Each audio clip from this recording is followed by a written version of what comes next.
Hey, everybody, welcome to the Wayward Magic Academy exclusive podcast. If you are new here, my name is Jen. I am a medium, shadow work practitioner, energy worker, spiritual guide, and manifestation coach. I help people heal from their past, work through their limitations and fear, so that they can consciously create a life full of magic and abundance. And as a manifestation coach, I have so much content on the topic of manifestation that I figured it would be great to start pulling some of that out and bringing that here to the podcast. And so I have a whole series planned for us, and I want to start with talking about some of the common manifestation myths I hear all the time.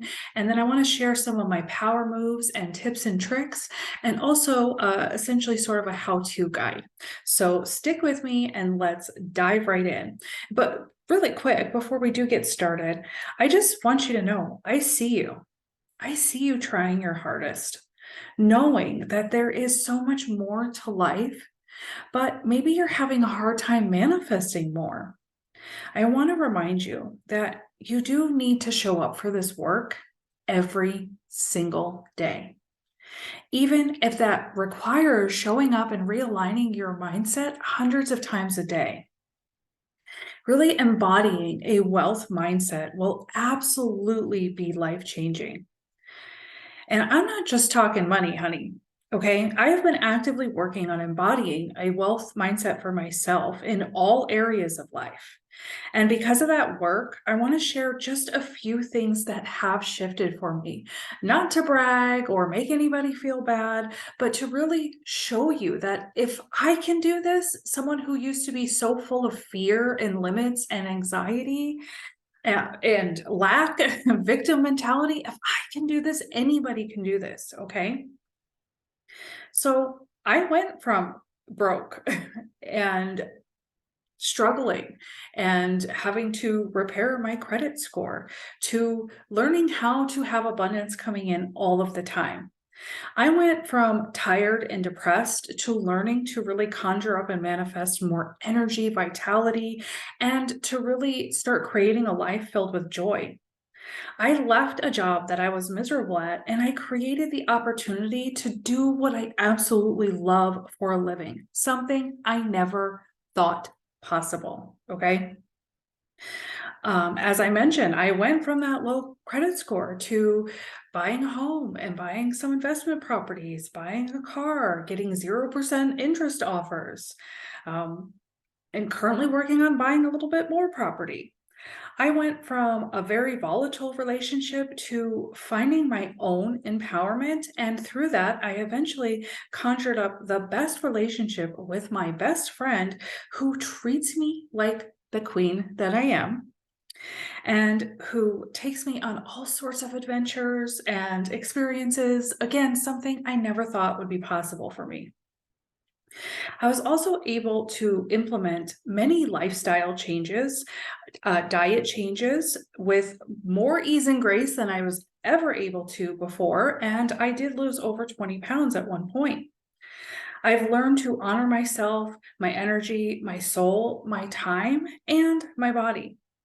I say yes when I want to say yes, and I say no when I want to say no. And when I don't, I know and am very well aware I am in some shadow there.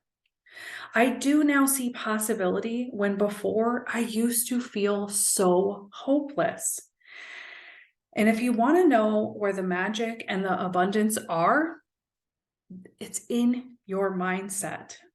Again, we've got to show up for this though every day, every single day, when times are good, when times are easy, and when times are hard. All right. Do the inner work and it all gets to be abundant and happen for you.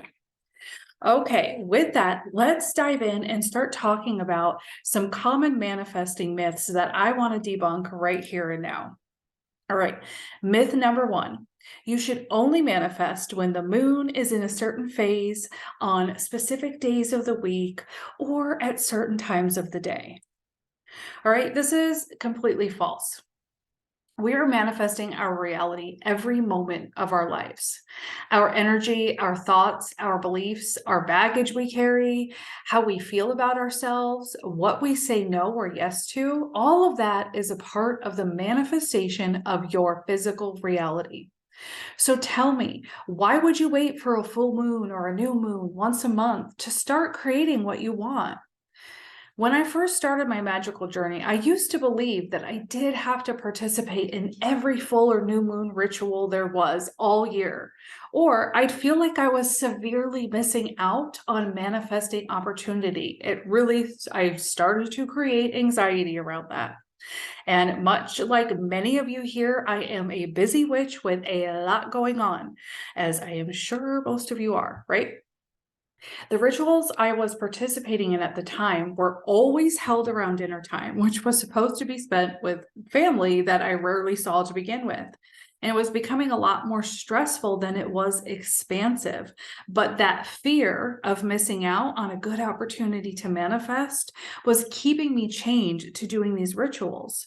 Feeling stressful and like you have to do something is no longer contributing to your abundant energy.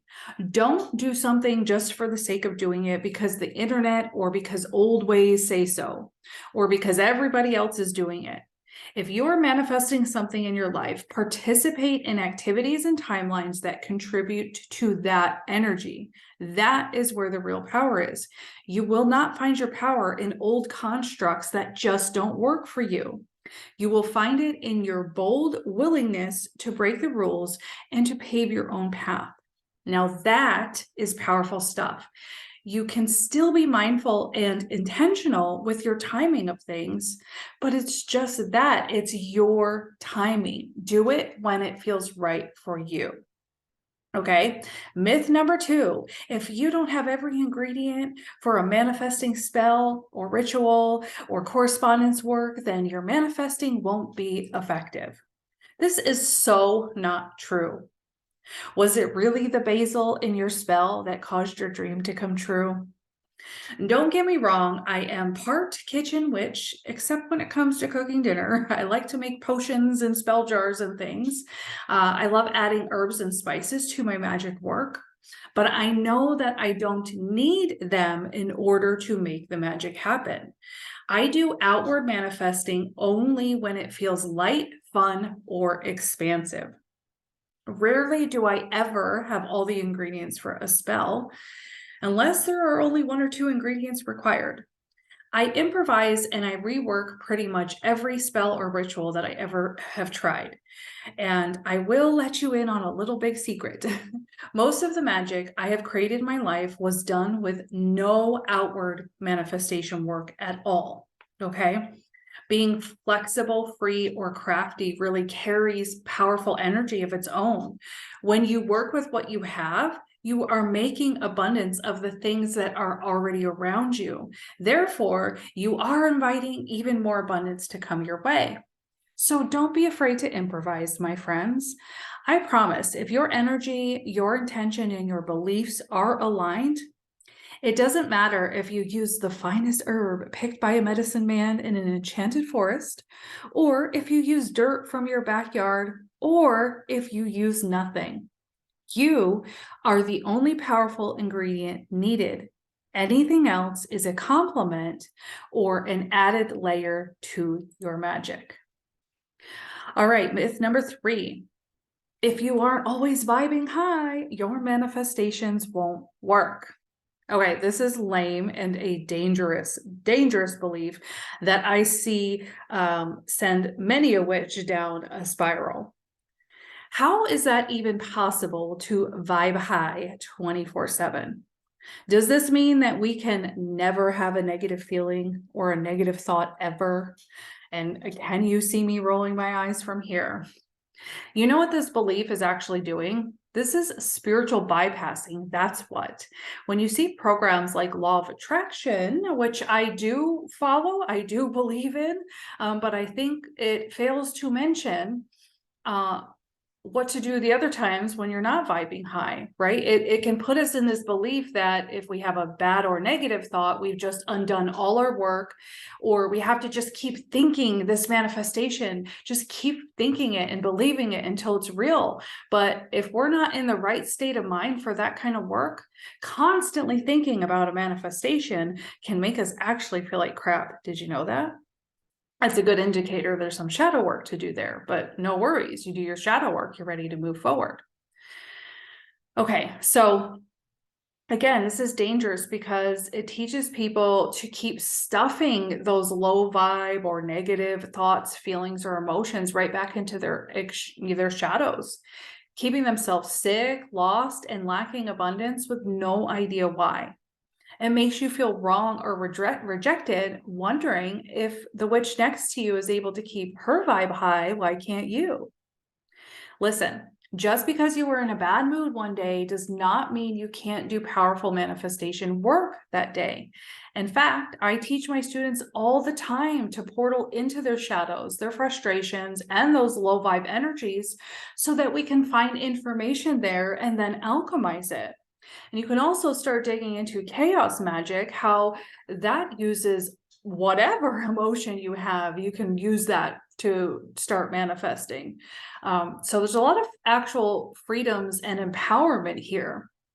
So don't go into shame if you're having a bad day. Let's learn how we can empower ourselves through that. Let's learn about our patterns. Let's learn about why we're having that bad day. And we can still have those feelings and continue to consciously create. In fact, that's really what my program, which is my new flagship program, the Wayward Path Work, it's really what that's all about, is learning how to manifest and walk in between two worlds. We are spirit, but we are also human. And so we will continue to have that range of human emotions. And what we're learning about right now is really letting those emotions flow in so that they can flow out. What do? Most of us, when we have negative feelings, we stop it, we resist it, we put up a wall, we stuff it down. We don't give it the opportunity to flow through and out because of that resistance, right? And so I am here to teach us to be powerful in all of our emotions, all right? And how liberating is that to know that you actually can still have a human experience, and that's okay, and you can still be powerful through it. That's one of my favorites. All right, you can use your shadow side to your advantage. I am walking proof, and I hardly ever see anybody talking about this. Even if you don't know how to alchemize your shadow side to manifest more of what you want, you can still proceed with manifesting work. Do you know that I've had results with pretty much every manifestation or spell I did during some of the lowest times of my life? I still got results, many of them. The results may not be exactly what you're wanting, but you can still start to get results nonetheless. And the more you do go on to heal, the more aligned your manifestations and experiences will be. Okay? All right, myth number 4. You must be a law of attraction expert, be a quote unquote proper witch, or follow proper protocol in order for your manifestations to work. This one is so silly to me. As I mentioned before, I manifest anytime I feel like it, any way that I feel like it, working with any tools or correspondence that I feel like. No one is going to tell this witch what day of the week or time of day she can work on creating her dreams into reality. I don't have or use all the typical witchcraft tools, and my spells and manifestations have turned out beautiful anyway. I don't call in the 4 directions. I don't call in protections. And if you give me the name of a goddess, I will likely not know who you were talking about. That's just me. That's because that just wasn't the work that I felt called to do. And so I left it. I was taught to do some of those things, but I kind of stand in my power in a different way when it comes to protection. And so I like things to be easy, quick, easy, and effective, right? So I leave out what doesn't work for me, and you can do the same. Again, I call myself the Wayward Witch for a reason. Here in this tribe, we really are blazing our own magical trails. Although I do highly respect history, tradition, ancestors, and the old ways, sometimes the old ways are just that, old and outdated. And although they may have worked at one time, maybe they aren't all necessary now, right? I think there was a rhyme or reason for things like that, but we've shifted. Energy shifted, spirituality has shifted, how we communicate and connect, right? That's all shifted. So it's okay to step out of that old ancient tradition. Go there when you feel called, leave it when you don't. Pave your own way, and it will be powerful. Believe in yourself and your magic enough to follow your truth and your intuition, and leave anything else that doesn't resonate. Even with what I'm saying to you at any point in time, take your truth out of it, shape it into something all your own. Okay, so those were just some top manifesting myths that I hear often. I wanted to go through and debunk some of those. Hopefully that helps bring you some inspiration to get started on manifesting. We can start at any time. If you have any questions, you can reach out to me anytime at support@waywardwitchco.com, or you can find me on Facebook, The Wayward Witch Co. And I will see you on our next podcast episode, where I am going to go over some of my favorite manifestation power tips. So I will see you guys on the next podcast.